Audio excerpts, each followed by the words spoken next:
नेपालको भलिबल इतिहासमा चाहिँ हिमाली सुनारीको नाम चाहिँ पछिल्लो समयमा निकै चर्चामा रहेको छ र अहिले मात्र भर्खरै पोखरामा जारी एनबिए कपमा चाहिँ आर्मीलाई सोझो सेटमा हराएर चाहिँ गण्डकी प्रदेश अगाडि बढिरहेको छ। भर्खर मात्र उदयमान क्विक स्पाइकरको रूपमा चाहिँ हिमाल सुनारीलाई धेरैले चिन्नु भएको छ र भर्खर मात्र आर्मीलाई चाहिँ जितेर अगाडि बढिरहेको छ।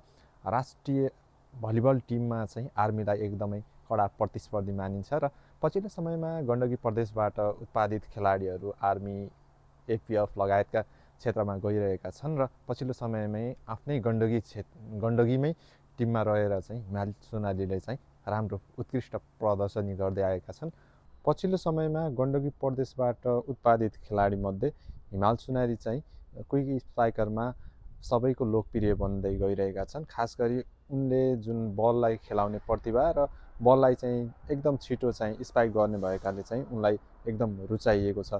पछिल्लो समयमा गण्डकी प्रदेशबाट उत्पादित खेलाडीहरू बाह्य क्लबहरूमा एपिएफ, आर्मी लगायतका विभागीय टिममा गइरहँदा उनी भने घरेलु टिममै गण्डकीमा चाहिँ खेलिरहेका छन्।